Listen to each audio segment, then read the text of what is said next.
following the restoration of the English monarchy, we see three or four new colonies pop up.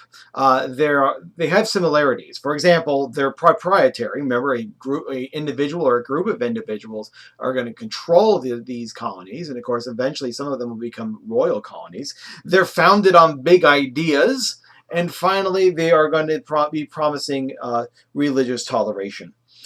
In 1663, just a couple of years after Charles II has taken the throne, it's 3 years to be exact, he is going to grant a land grant to a few of his followers, the supporters that were instrumental in getting him back on the throne, in between the lands of Virginia, where Jamestown is, and northern Florida. So basically this buffer area between English colonies and Spanish colonies. And in there, of course, they're going to name it Carolina. Again, they're going to kiss up to the king. They're going to call it Carolina in honor of the king. Remember, this is the Latinized form of Charles, known as Carolus. But nonetheless, they're going to establish this colony known as Carolina. But pretty soon we're going to find out that there's going to be two Carolinas, North and South Carolina. It was intended basically to raise livestock, but what we see in this is that this area is not very fit for raising livestock. You don't have to know much about North Carolina to know that it doesn't raise livestock very well. All you need to know is basically the mascot of the University of North Carolina, the Tar Heels. So this area is going to be unfit for livestock. So in the north, you're going to see tobacco, pitch, resin, and hemp be grown here, and also there's going to be a thriving timber industry. In southern Carolina, this is going to be an area inundated with water, and here in South Carolina, we're going to see that one of our first of the, I call, unholy trinity of slave crops, rice. Anytime you have a crop that requires a large amount of labor, you're going to have slaves here. So if you're growing rice, sugar, or cotton, this is where a lot of the slaves are going to be, and that's exactly what happens here. In South Carolina, you're going to have African slaves, ironically bringing the one crop that creates a greater demand for slaves in South Carolina, known as rice.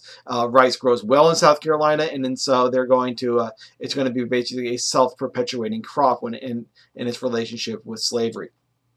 So rice introduction is going to be introduced. Rice production is going to be introduced, and so by the time we get to 1730, we have a slave population in South Carolina that's actually double the white population.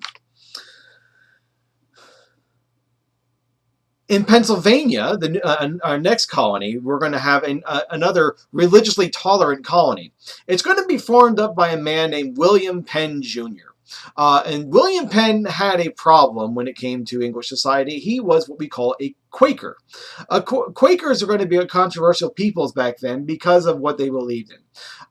For example, Quakers are radical pacifists. You will rarely find them in the military, if at all.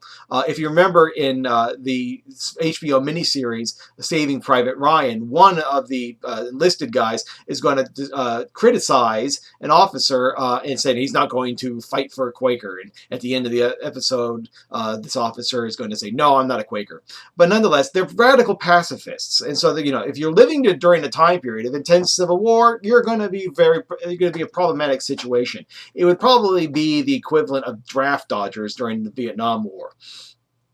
Another thing that they're going to do is that they're going to reject oaths of loyalty. They're going to take very seriously the idea of Jesus saying, "Swear not." They're going to take it quite literally, and they're going to basically never swear an oath of loyalty or never do anything that would require them to swear that they're telling the truth. Their word is their bond.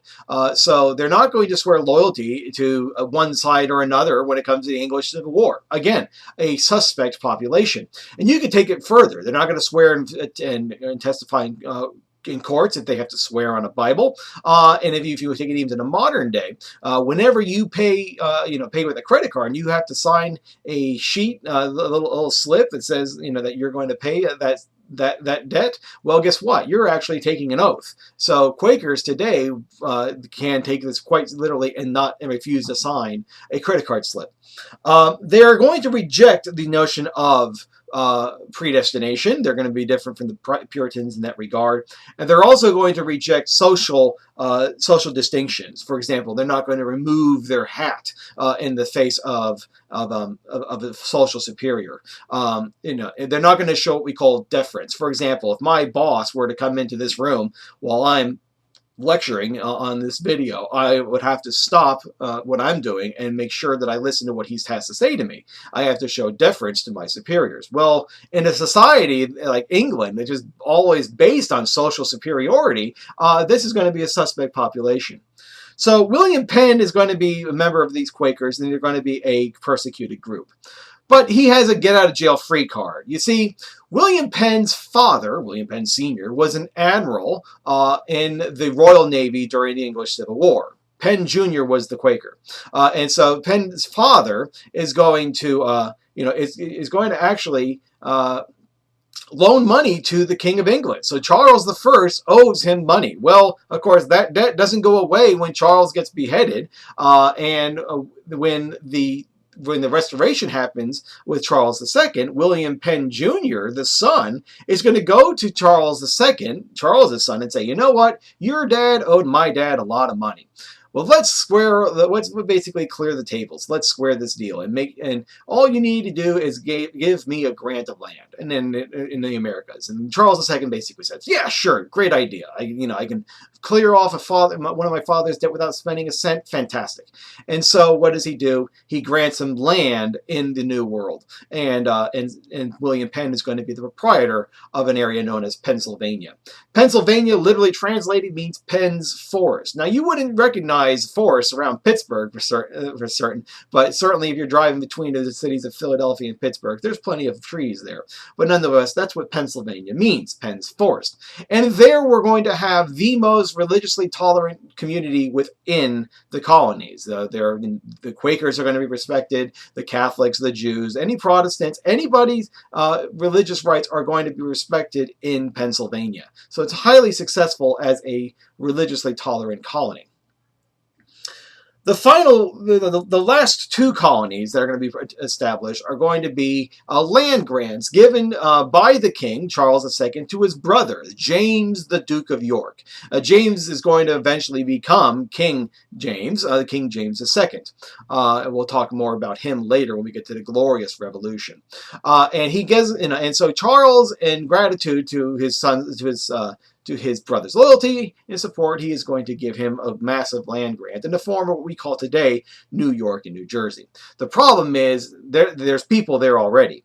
New York used to be what's known as New Holland because the Dutch were there. And even New York City, we call New York City today, was actually called New Amsterdam. Well, the English show up and they say basically by order of the King of England, this rightfully belongs to James, the Duke of York. Well, the Dutch, they put up a fight, but they ultimately leave. And they're going to give control of New York and New Jersey, that area, to the English, thus creating the colonies of New York and New Jersey. We have one more colony to go, but that's not going to be for a little while, so stay tuned for that colony.